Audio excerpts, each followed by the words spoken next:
Hello, my self आकाश देव। आज मैं आप लोगों के सामने एक नए टॉपिक के ऊपर हम बात करेंगे जो कि है इंस्ट्रक्शनल डिजाइनिंग। तो चलिए शुरू करते हैं। इंस्ट्रक्शनल डिजाइन एक बहुत ही फेमस टर्म है जो लगभग यूज होता है हर जगह। ठीक है। तो इंस्ट्रक्शनल डिजाइन क्या है कि एक ऐसा डिजाइन है जहाँ पे आप इंस्ट्रक्शन मतलब अपने आप को सबके सामने प्रेजेंट करने के लिए आपको कुछ एक प्लानिंग करते हो। जैसे कि आप कभी स्टेज में जाते हो तो स्टेज में जाने के पहले आप रिहर्सल करके जाते हो, मिरर के सामने या फिर हो जाए आप किसी भी चीज के सामने रिहर्सल करके जाते हो। उसी प्रकार हम जब किसी क्लास में जाते हैं तो उस क्लास में जाने के पहले हम टीचर्स एज ए टीचर हम अपने आप को प्रिपेयर करते हैं। तो वो प्रिपेयर के सारे स्टेप्स जो आपके एग्जाम में आ सकते हैं कि कैसे आप अपने आप को प्रिपेयर करेंगे, किसी और के सामने आप कैसे अपने आप को प्रेजेंट करेंगे, वो सब कुछ हम इस वीडियो में देखने वाले हैं। तो चलिए इस वीडियो को आखिरकार स्टार्ट करते हैं। तो पहला हमारा स्लाइड है, यह है इंस्ट्रक्शनल डिजाइनिंग के ऊपर। जो पहला स्लाइड है वो है हिस्ट्री। पहले हम देख लेते हैं कि ऐसा क्या है इंस्ट्रक्शनल डिजाइनिंग में जो आप लोग को हेल्प होने वाला है एग्जाम में। फर्स्ट, ये जो इंस्ट्रक्शनल डिजाइनिंग है वो एक बहुत फेमस टर्म किया था। जो साइकोलॉजिस्ट थे वो एक अमेरिकन एजुकेशनल साइकोलॉजिस्ट थे जिनका नाम था रॉबर्ट रॉबर्ट गैंग ने। तो इन्होंने क्या किया था कि जब वो एक आर्मी, वो पहले पहले एक्चुअली इन्होंने एक डिजाइन बनाया था इंस्ट्रक्शनल डिजाइन, वो स्पेशली बेस्ड था 1960 के टाइम में, जब वो एक मटेरियल डेवलप कर रहे थे। किसका दौरान? ट्रेनिंग के दौरान एक मटेरियल डेवलप कर रहे थे। किसके लिए? मिलिट्री के लिए। तो उन्होंने एक डिजाइन किया, इंस्ट्रक्शन का एक डिजाइन बनाया था जो कि बहुत फेमस हुआ था इंस्ट्रक्शनल डिजाइन लेकर। ठीक है, इंस्ट्रक्शनल डिजाइन लेकर बहुत फेमस हुआ था। तो उसी को लेके ये टर्म अभी एजुकेशन के फील्ड में भी यूज किया जा रहा है, जिसमें हम लोग इंस्ट्रक्शन के बहुत सारे मेथड होते हैं जिनको हम लेकर हम पढ़ाते हैं बच्चों को। तो यहाँ पर ऐसे बहुत फेमस एक साइकोलॉजिस्ट थे, वो है रॉबर्ट ग्लेसर। ये नाम आप लोग अच्छे से याद रखिएगा और एग्जाम में हो सके तो आप दूसरा जो बहुत फेमस नाम यूज किया जाता है एग्जाम में लिखने के लिए वो है रॉबर्ट ग्लेसर। रॉबर्ट ग्लेसर एक ऐसे व्यक्ति थे जिन्होंने इंस्ट्रक्शनल सिस्टम, एक जो टर्म आपने यहाँ पे देख रहे हैं इंस्ट्रक्शनल सिस्टम को उन्होंने कॉइन किया था, बताया था। कब? 1962 में। 1962 में इंस्ट्रक्शनल कॉइन उन्होंने किया था। तो इसमें क्या हुआ था कि उन्होंने एक कनेक्शन दिखाया था एजुकेशन प्रैक्टिस और साइकोलॉजी के बीच। उन्होंने एक कनेक्शन फॉर्म किया था किसके बीच? एजुकेशनल प्रैक्टिस एंड साइकोलॉजी के बीच। वहां पे उन्होंने हेल्प किया था बहुत सारे लोगों को कि एजुकेशनल सिर्फ एक नॉर्मली बच्चों को पढ़ा देने से नहीं होता, पढ़ाने के पहले भी एक टीचर को बहुत सारे स्टेप्स लेने पड़ते हैं जिसकी वजह से वो जो आप उन लोग का लर्निंग आउटकम जो निकलेगा वो एक सक्सेसफुल रहे। तो उसी चीज को लेके ये पूरी जो टॉपिक है वो है कि हम कैसे अपना क्लास को मोर एंगेजिंग रखें, कैसे एक ऐसा मटेरियल यूज करें जिसकी वजह से हमारा जो इंस्ट्रक्शनल डिजाइन है वो और बेहतर हो। तो हम अभी देखते हैं कि कैसे हम क्या क्या कर सकते हैं। तो सबसे पहले मैं ये सबको हटा देता हूं। तो यहाँ पे आप लोग देख सकते हैं कि ये जो है what is instructional design. What is instructional design? तो the systematic process of planning and creating, develop, evaluating and effective teaching method and learning method. Simple सी बात है कि एक सिस्टमेटिक प्रोसेस है। ये क्या है? एक सिस्टमेटिक प्रोसेस है जहां पे हम लोग प्लान करते हैं, वो अपने प्लानिंग को क्रिएट करते हैं, फिर उसको हम कैसे उसको हम इम्प्लीमेंट करेंगे बच्चों के बीच, वो भी अपने प्लानिंग शीट में हम लोग लिखते हैं, उसको मैंडेट करते हैं। उसके बाद उसको इवेल्युएट करते हैं कि हमने जो प्लानिंग किया था वो सच्ची में काम आया या नहीं क्लास में। हम वो पूरा एक चार्ट के हिसाब से बना लेते हैं। जैसे कि मैं आज क्लास में मैं समझ जाओ कि मैं आज वाटर साइकिल पढ़ाने वाला हूँ, तो वाटर साइकिल पढ़ाने के लिए सबसे पहले मैं नोट्स, एक ऐसे सिंपल लैंग्वेज में नोट्स मैं पहले बनाऊंगा। सिंपल लैंग्वेज में नोट्स बनाने के बाद उसके साथ मैं कुछ पिक्चर्स ऐड करूंगा या फिर कुछ फोटोज वीडियोस ऐड करूंगा जिसकी वजह से मैं बच्चों का ध्यान अपनी तरफ आकर्षित कर सकूं, ताकि हम लोग को सिर्फ बोर फील ना हो क्लास में। तो ऐसे सारे स्टेप्स जो हम लेते हैं जिससे क्या होता है कि हमारा लर्निंग आउटकम बहुत अच्छा हो और जो बच्चे हैं वो ज्यादा एंगेज रहे, वो सारे हम लोग इंस्ट्रक्शनल डिजाइन में पढ़ते हैं। अब थोड़ा थ्योरी देख लेते हैं हम। इंस्ट्रक्शनल डिजाइन क्या होता है, जिसको हम आईडीबी कहते हैं। इंस्ट्रक्शनल डिजाइन की एक सिस्टमेटिक प्रोसेस है creating, developing and delivering highly effective educational and training experience. ये सिस्टमेटिक प्रोसेस है जहां पे आप बच्चों को पढ़ाने के लिए और एजुकेशनल कंटेंट डिलीवर करने के लिए हाईली यूज करते हो, जिसमें आप उसको क्रिएट करते हो, उसको डेवलप करते हो, फिर बाद में उसको डिलीवर करते हो, है ना? Create, develop and deliver. ऐसे यहाँ पे क्या है, ये एक गैप है जो ब्रिज बनाते हैं। कौन से गैप के बीच?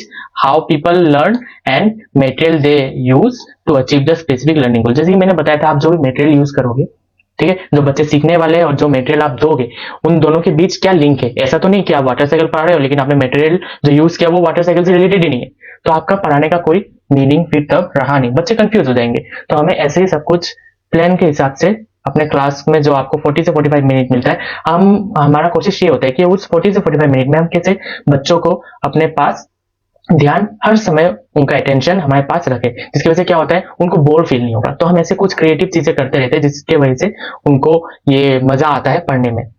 अब ऐसे एक और चीज यहाँ पे देख लीजिए, आईडी जो कि instructional design is the science and art of creating effective and engaging and efficient learning experience. ठीक है, तो ये क्या है, साइंस और आर्ट है। ये क्या है, साइंस और आर्ट है। किसका किसका, एक्सपीरियंस का, एंगेज करने का बच्चों का। जैसे बच्चों को आप पढ़ा रहे हो, बच्चे को आप सिखा रहे हो, कोई भी कंटेंट डिलीवर कर रहे हो, तो कितना बच्चे उसको एंगेज हो रहे हैं, कितने बच्चे उसमें एक्टिव है, वो चीज आप इस इंस्ट्रक्शनल डिजाइन के थ्रू आप प्लान कर सकते हो, है कि नहीं। अब आगे बढ़ते हैं।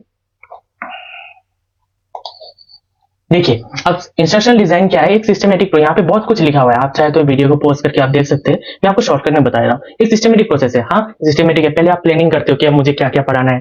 प्लानिंग करने के बाद आप उसको देखते हो कि वहां पे मैं ऐसा क्या क्या मटेरियल यूज करूं जिसकी वजह से मेरा ये कंटेंट और भी ज्यादा इंटरेस्टिंग हो जाए, और भी ज्यादा अट्रैक्टिव हो जाए। तो वही चीज क्या है कि हम यहाँ पे एक सिस्टम के थ्रू जा रहे हैं, एक के बाद एक फॉलो हो रहा है ना। हम पहले चैप्टर एक्सप्लेन करेंगे, उसके बाद कुछ मटेरियल्स दिखाएंगे जिसकी वजह से उन लोग को थोड़ा इंटरेस्ट और ज्यादा एंगेज हो उस टॉपिक में। उसके बाद हम लोग क्या करेंगे, उन बच्चों को थोड़ा कुछ प्रैक्टिस क्वेश्चन देंगे छोटा मोटा उस टॉपिक के रिलेटेड, स्टेप बाय स्टेप। पहले इजी से स्टार्ट करेंगे, फिर कॉम्प्लेक्स में जाएंगे, ठीक है, नोन टू अननोन में जाएंगे। उसके बाद हम लोग एंड में क्या करेंगे, हम उन लोग का एक छोटा सा टेस्ट लेंगे जिससे हमें ये पता चले कि हमने जो पढ़ाया है एक्चुअल में बच्चे ने वो सीखा भी है या नहीं, या फिर बच्चे ऐसे ही बोल रहे कि हाँ हाँ मैम हमें आता है, वो भी डांट ना खाने के डर से। तो इसलिए हम लोग छोटा मोटा एक एग्जाम्पल ले लेते हैं, या फिर छोटा मोटा हम ओरल टेस्ट हो गया, फिर आपका क्विज हो गया, ऐसे छोटे मोटे टेस्ट ले लेते हैं, या फिर आप रिटन टेस्ट ले रहे हो। ठीक है, ये छोटे मोटे टेस्ट लेके हम उनको एंगेज करके रखते हैं, और ये भी हम पता लगा सकते हैं कि क्या चीज उनको आया और क्या चीज उनको नहीं आया। और ये क्या है, एक लर्नर सेंटेड है। मतलब हम हर जगह यहाँ पे बच्चे को मिडिल में रख के और सोचते हैं कि अगर मैं ये कंटेंट लूंगा तो कैसे मैं और आसान भाषा में उस बच्चे को मैं सिखा सकूं, वो चीजें कैसे आसान भाषा में वो चीज बच्चे को सिखा सकूं। ये सारी चीजें हम कोशिश करते हैं कि जो भी हम कंटेंट रहे, जो भी हम मटेरियल यूज करें, वो बच्चों के इर्द गिर्द रहे, बच्चों को पसंद आए वो मटेरियल, है ना, जिससे बच्चे उसमें फुल फोकस होके उस पढ़ाई में पूरा एंगेज हो जाए। ठीक है, वो लर्नर सेंटेड होना चाहिए। हम बच्चों के हिसाब से अपना पूरा प्लान करते हैं कि बच्चों को ये पढ़ने में आसान होगा, ये भाषा का मैं प्रयोग करूंगा तो बच्चों को ज्यादा समझ में आएगा, ये बहुत कॉम्प्लिकेटेड वर्ड है, इसको मैं सिंपल लैंग्वेज में ऐसे बता सकता हूँ। ये सारी एक प्लानिंग है जो इंस्ट्रक्शनल डिजाइन में हम रेगुलेट करते हैं, हम उसको स्टेप बाय स्टेप प्लान करते हैं। आगे देखते हैं, ये ब्रिज बनाता है किसके किसके बीच, थ्योरी और प्रैक्टिस के बीच। ठीक है, आप जैसे कि समझ लो, अगर सिर्फ आप बुक ही पढ़ाते जाओ, एक ऐसा टाइम आएगा बच्चे बोर हो जाएंगे। बच्चे सोचेंगे अगर बुक अभी ये सर का पीरियड है, अभी आके बुक पढ़ाएंगे, तो बच्चे लोग कहीं ना कहीं समझ जाते हैं कि अभी ये सर बुक पढ़ा के अभी हमें समझाएंगे, कहीं ना कहीं हमें एक बोर सी हो जाती है बच्चों में भी ना। और उसी दूसरी जगह अगर आप जाके उसी कंटेंट को बुक के साथ साथ आप लाइव एग्जांपल, अपने रियल वर्ल्ड का एग्जांपल लेके उसको समझाए, या फिर कोई ऐसा मटेरियल यूज करे जिसे हम टीचिंग एड करते हैं, वो अगर यूज करके हम पढ़ाए, तो इससे पता चल, उससे क्या होता है कि बच्चे बहुत ज्यादा एंगेज हो जाते हैं। फिर देखते हैं क्या है, फिर हम ऑब्जेक्टिव के बारे में पढ़ेंगे। यहाँ पे देखिए, ये सब चीजें आपके एग्जाम में बहुत जरूरी है। पहला है लर्नर सेंट्रिक, ठीक है ना, ये क्या है, लर्नर सेंट्रिक है। फिर दूसरा क्या है, मेजरेबल आउटकम। पहले तो ये क्या है, मैंने जैसे आपको पहले बोला था, बच्चे लोग कैसे पढ़ेंगे, वो सारे कंटेंट क्या है, बच्चे के इर्द गिर्द होना चाहिए, बच्चों को समझ में आए, चाहे कुछ हो ना हो, वो चीज किसको समझ में आना चाहिए, बच्चों को समझ में आना चाहिए। मेजरेबल आउटकम, हमने जो उनको सिखाया है, अल्टीमेटली वो हमारा आउटकम अचीव हुआ या नहीं, हम वो यहाँ पे देख सकते हैं। ठीक है, अगर मैंने किसी बच्चे को वाटर साइकिल सिखाया, सब्जेक्ट या फिर टॉपिक के एंड में वो बच्चे को उस वाटर साइकिल के बारे में एक एक डिटेल अच्छे से याद हुआ या फिर समझ में आया है या नहीं, वो हम इस तरीके से हम देख सकते हैं। दूसरा इफेक्टिवनेस, एफिशिएंसी इफेक्टिवनेस। यहाँ पे क्या है, बच्चों को क्या है, कंफ्यूजन ना हो, उनको मेंटल स्ट्रेस ना हो, कि उनको ये कंटेंट देख के डर ना लगे, बच्चों को क्या है, पढ़ाई इंजॉयमेंट के साथ पढ़े। तो ऐसे कुछ टेक्निक हमें लेना पड़ेगा, और या फिर लेते हैं, जिससे क्या पढ़ाई जो है और इंटरेस्टिंग सा हो जाए, जिससे क्या होता है, बच्चों का एफिशिएंसी बढ़ता है और बच्चे बहुत इफेक्टिव हो जाता है। बच्चों के लिए वो पढ़ाई लिखाई क्या होता है, बहुत इफेक्टिव हो जाता है, जिससे पढ़ाई लिखाई वो बहुत फास्ट हो जाता है बच्चों के लिए। उन लोग अच्छे से जल्दी जल्दी वो प्रॉब्लम सॉल्व कर पाते हैं, जल्दी जल्दी उस चीज को सीख पाते हैं। तो ये सब चीज क्या कैसे हो पाता है, ये सब चीज हो पाता है जब आप एक अच्छे से टीचिंग एड या फिर अच्छे से आप एक्सप्लेन उस टॉपिक को करते हैं एकदम इजी लैंग्वेज में, और स्टेप बाय स्टेप इजी से हार्ड की तरफ जाएंगे, इजी से हम हार्ड की तरफ जाएंगे। फिर देखते हैं, नेक्स्ट आ गया हमारा इफेक्टिवनेस। ये क्या है, 3 गोल है। ठीक है, 3 गोल है जो हमें देखना चाहिए। पहला है effectiveness and efficiency and appeal. ये कुछ 3 गोल है जो इंस्ट्रक्शनल डिजाइन में हम लोग यूज करते हैं। तो पहला इफेक्टिवनेस, बच्चा कितना, वो जो हमने जो पढ़ाया है वो कितना इफेक्टिव रहा, बच्चों को कितना अच्छे से समझ में आया, ये सब कुछ हम इसके अंदर देख लेते हैं। अगर हमारा इफेक्टिव, बच्चे को जो हमने पढ़ाया उसको समझ में आया है, वो हर क्वेश्चन का आंसर अच्छे से कर पा रहा है, वो अपने आप से सब कुछ बना के बोल पा रहा है, अच्छे से एक्सप्लेन कर पा रहा है, इसका मतलब हमारा टॉपिक समझाना सफल हुआ। दूसरा है एफिशिएंसी। ठीक है, बच्चों को क्या है, हम कुछ ऐसे मटेरियल का यूज करके हम उसको पढ़ाएं जिससे उनको कंफ्यूजन ना हो टॉपिक के रिलेटेड। जैसे कि आप ट्रांसपिरेशन पढ़ा रहे हो और उसके साथ साथ आप पढ़ा रहे हो इवेपोरेशन, दोनों ही तो वेपर्स ही है, लेकिन क्या है, आप उनको एग्जांपल लेके समझा रहे कि नहीं, प्लांट से जो वेपर्स जा रहा है वो ट्रांसपिरेशन है, और डायरेक्ट ओशन या फिर कोई वाटर के थ्रू, वाटर के सरफेस से अगर कोई वेपर जा रहा है वो इवेपोरेशन है।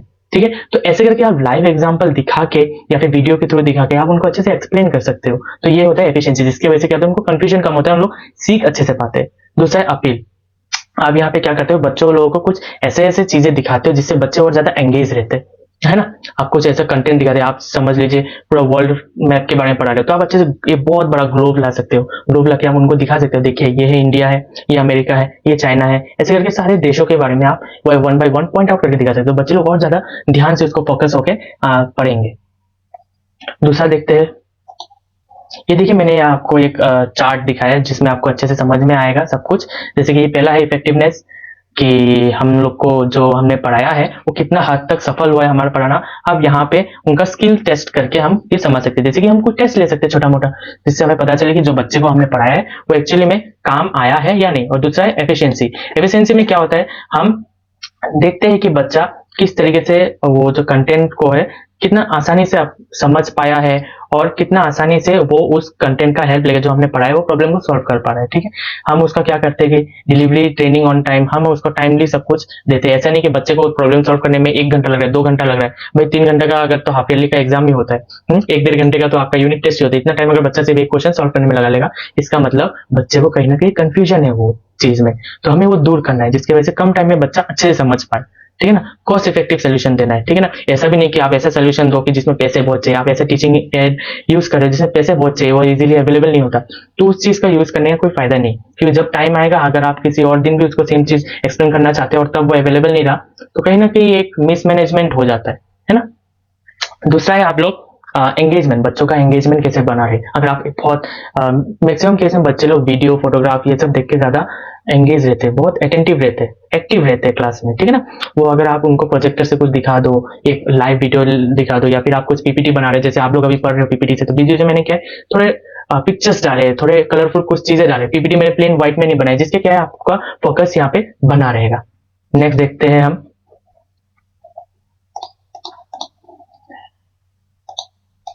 तो यहाँ पे आ जाता है बेनिफिट्स ऑफ इंस्ट्रक्शनल डिजाइन। यहाँ पे बहुत सारे बेनिफिट्स होते हैं इंस्ट्रक्शनल डिजाइन के। पहले है टारगेटेड लर्निंग, आपका लर्निंग जो हमें चाहिए वो हमारा अचीव हो सकता है, वो भी बहुत इजीली। ठीक है, समझ लो एक बच्चे को मेरे को वाटर साइकिल पढ़ाना है, वहां पे क्या मैं कुछ ऐसे ऐसे इंस्ट्रक्शनल बनाऊंगा जिससे वाटर साइकिल वो अच्छे से समझ सके और जल्दी से उसको याद आ जाए। कंसिस्टेंसी, मतलब हमें उसका क्वालिटी ऑफ एजुकेशन हमेशा हाई रखना है, उसको पढ़ने में मजा आएगा।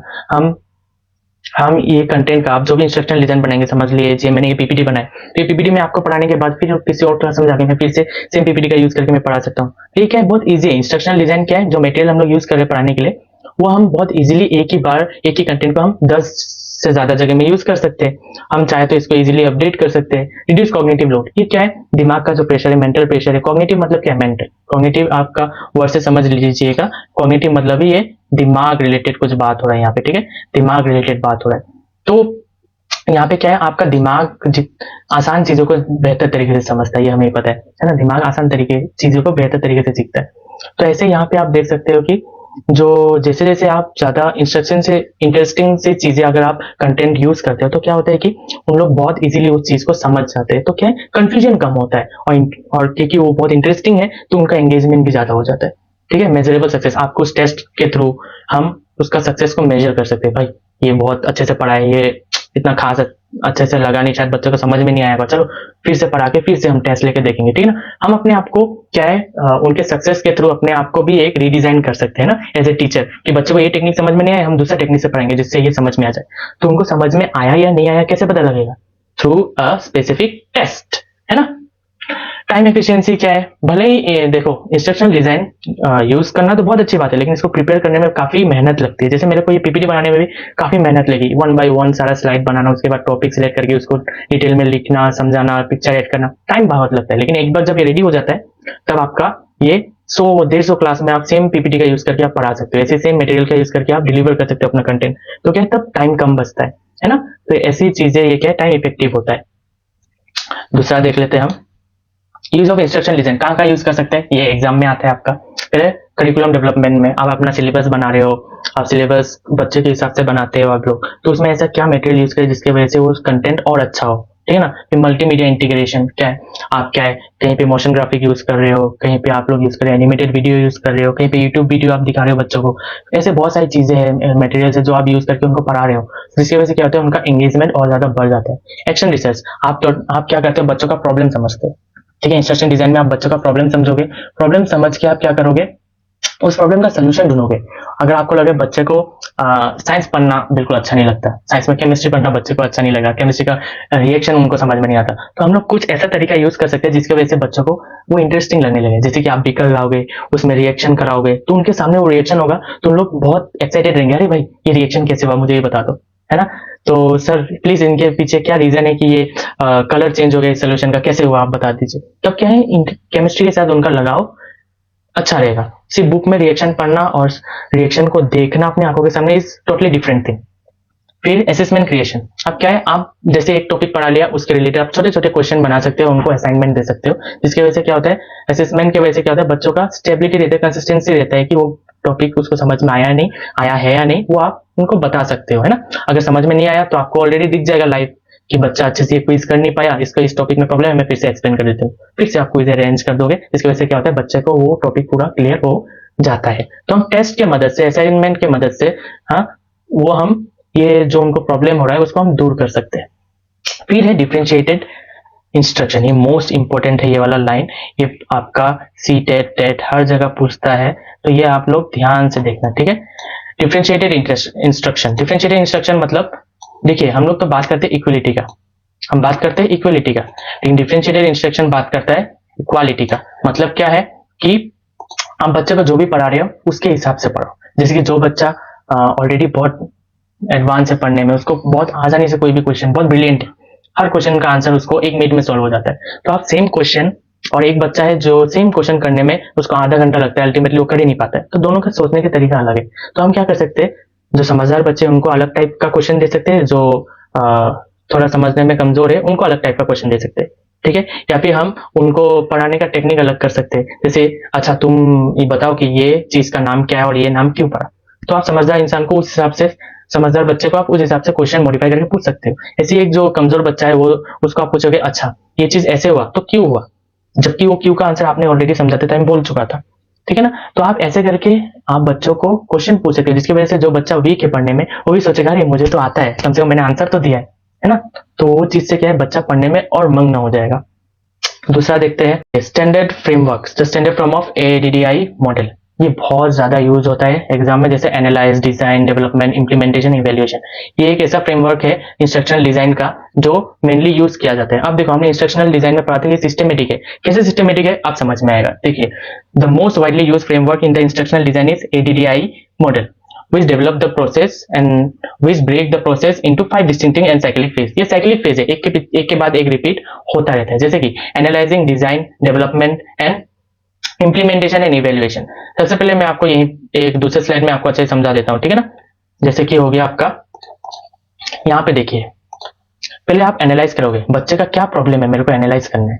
मैं पहले देखूंगा कि बच्चे का प्रॉब्लम क्या है, किस चीज में बच्चे को प्रॉब्लम आ रहा है जिसकी वजह से वो इस क्वेश्चन का आंसर नहीं दे पा रहे। फिर मैं अपना करिकुलम को उस हिसाब से, अपने सिलेबस को, अपना प्लानिंग को उस हिसाब से डिजाइन करूंगा जिससे बच्चे को समझ में आए। जैसे कि मैं क्या करूंगा, कुछ मेथड यूज करूंगा, टीचिंग मेथड यूज करूंगा।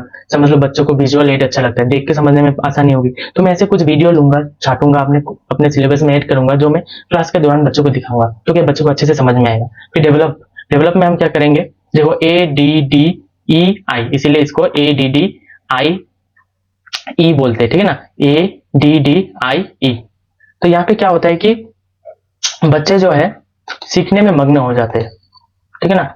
यहाँ पे देखिए ADDIE, ADDIE, हमेशा याद रखना आप लोग ये कैसे आ रहा है। एनालाइजिंग में क्या होगा, हम बच्चों का प्रॉब्लम को एनालाइज करते हैं, बच्चों को क्या करते हैं, प्रॉब्लम को एनालाइज करते हैं। उसके बाद डिजाइनिंग में क्या करते हैं, हम बच्चों का प्रॉब्लम जो कैसे हम टीच करेंगे कि वो बच्चों को समझ में आ जाए, वो हम चॉइस करते हैं, जैसे how we will teach them, ठीक है। फिर यहाँ पे आ जाएगा who are the learner and what do they need, क्या प्रॉब्लम है, उनको क्या चाहिए, ये हम लोग एनालाइज करेंगे। How we will teach them, कैसे हम उन्हें पढ़ाए, ठीक है। फिर हम बिल्डिंग द टूल, डेवलपमेंट क्या है, हम बिल्डिंग द टूल, हम सारे वीडियो वर्कशीट सब अपने सिलेबस में ऐड करेंगे जिसकी वजह से बच्चों का लर्निंग आउटकम बढ़े। इंप्लीमेंटेशन, फिर लास्ट में जाके हम क्लास में उस चीज को डिलीवर कर देंगे। फिर देखेंगे कैसे, हम देखेंगे कि वो बच्चा वो चीज को सीख पाया या नहीं, इवेल्युएशन करके। तो इवेल्युएशन हम दो चीज से करेंगे, क्या क्या चीज से करेंगे भाई, पहले है फॉर्मेटिव से करेंगे और दूसरा है समेटिव से करेंगे। पहले फॉर्मेटिव और दूसरा है समेटिव। फॉर्मेटिव मतलब जो आप unit test, weekly test, unit test, oral test जो भी लेते हो उसे हम फॉर्मेटिव कहते हैं। समेटिव मतलब जो 6 मंथ के बाद होता है या फिर ईयरली होता है, एनुअली होता है, ठीक है। फाइनल एग्जाम हो गया, हाफ ईयरली हो गया, ये सब समेटिव होता है, ठीक है, जिसमें हम फाइनल टेस्ट लेते हैं बच्चों का, कि उसमें हम सब पूरा चैप्टर एक साथ में ले लेंगे। फॉर्मेटिव में क्या, हम चैप्टर का पार्ट पार्ट करके हम उसका टेस्ट लेंगे, कभी क्विज के तौर में ले लिया, कभी ऑरल टेस्ट के तौर में ले लिया, ऐसे करके, ठीक है। और देखते हैं how to use instructional design in a school. पहले तो हम अंडरस्टैंड करेंगे क्लासरूम को, ठीक है ना, हम क्लासरूम को अंडरस्टैंड करेंगे कि बच्चा को प्रॉब्लम क्या है, क्या चीज पढ़ने में प्रॉब्लम आ रही है, हम पहले अंडरस्टैंड करेंगे, बस क्लासरूम को देखेंगे। फिर दूसरा है मैपिंग ऑफ द लेसन, फिर उस हिसाब से हम अपना लेसन प्लान करेंगे। इजी वाले को पहले रखेंगे बीच में, फिर उससे थोड़ा मॉडरेट रखेंगे, फिर हम हार्ड वाले चैप्टर को लास्ट में रखेंगे। और ऐसे चैप्टर हम रखेंगे सिलेबस के हिसाब से जो इंटरलिंक्ड हो एक दूसरे से, जैसे मैथ और साइंस कुछ चीजें हैं जो आपस में मिल रहे हैं, जैसे हिस्ट्री और साइंस कुछ ऐसे चीजें जो आपस में मिल रहे हैं ना। तो ऐसे कुछ चीजें जो हम आपस में मेल जोल करके हम सिलेबस बनाते हैं, जिससे कि बच्चों को एक चैप्टर दूसरा चैप्टर के साथ कंटिन्यूटी लगे, है ना।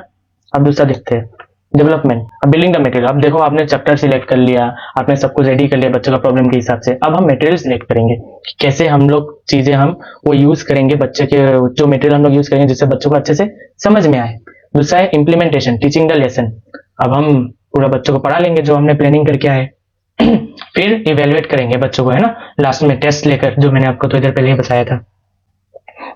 ये आपको दिख रहा होगा, मैंने कुछ एनिमेटेड इमेजेस लगाए, जैसे पहले में एनालाइज हो रहा है, दूसरे में हम डिजाइन कर रहे हैं, जैसे में हम वो जो डिजाइन है उसको डेवलप कर रहे हैं, चौथे में हम इंप्लीमेंट कर रहे हैं, ठीक है ना, उस डिजाइन को। फिर पांचवें में हम उसका इवेल्युएशन करेंगे। Third, advantages of ID. पहला है ये लर्नर सेंट्रिड होता है, बच्चों को टोटल फोकस कर रखता है। कहाँ पे, किसमें फोकस करता है, मेनली बच्चों को, बच्चों के इर्द गिर्द ही हम लोग पूरा डिजाइन करते हैं। बच्चों को ये पसंद है, बच्चों को ये पसंद नहीं है, बच्चे का ये प्रॉब्लम है तो ये करने से सोल्यूशन निकलेगा, सब बच्चों के ही आसपास हम लोग देखेंगे। फिर है कंसिस्टेंसी, ठीक है ना, क्या है कि ये क्या है, हम लोग जो भी डिजाइन बनाते हैं वो डिजाइन में हम लोग कंसिस्टेंसी रखते हैं, ठीक है ना। हम ये टॉपिक पढ़ाया तो ये वाला मटेरियल में यूज करूंगा और उसके बाद में ये वाला मैं असाइनमेंट देके चैप्टर को खत्म कर दूंगा। मतलब एक के बाद एक हम चीजें यूज करें जिसकी वजह से बच्चों का लर्निंग आउटकम और अच्छा होता है। फिर हम मेजर कर सकते हैं उन लोगों ने कैसे सीखा, जैसे एग्जाम लेके इवेल्युएशन करते हैं ना, हम बच्चों का फॉर्मेटिव या समेटिव चीजें लेकर हम उसका इवेल्युएट कर सकते हैं, ठीक है। फिर उनका increase efficiency for the learner, और लर्नर में क्या होगा, कंफ्यूजन कम होगी, बच्चों को वो टॉपिक इजी लगेगा, तो क्या कम टाइम में वो जल्दी सीख पाएगा। और एजुकेटर के लिए क्या है, पहले तो थोड़ा टाइम लगेगा कंटेंट को प्रिपेयर करने में, लेकिन बाद में क्या है वो सेम कंटेंट अलग अलग क्लास में डिलीवर कर सकता है, तो उसका टाइम बाद में बचता है, लेकिन पहले थोड़ा टाइम लगता है एजुकेटर को। फिर हायर एंगेजमेंट, बच्चे लोग बहुत एंगेज रहते हैं भाई ऐसे क्लास में। अगर आप वीडियो चला दो और साथ में आप पढ़ा रहे हो और उसी को आप प्रेजेंटेशन के थ्रू दिखा रहे हो तो बच्चे बहुत बहुत एंगेज रहते हैं, बच्चों को बड़ा मजा आता है ये सब चीजें देखने में। कंटिन्यूस इंप्रूवमेंट, आप क्या है कि जैसे जैसे देखिए दिन ब दिन सब कुछ अपडेट होते जा रहा है, जैसे जैसे कुछ भी चीज अपडेट होता है तो आप अपना कंटेंट को भी उस हिसाब से अपडेट कर करके आप उस चीज को इंप्रूव कर सकते हो अपना कंटेंट को, जिससे क्या है बच्चे क्या है रियल टाइम करंट चीजों से अवगत रहे, ठीक है, उनसे लिंक रहे।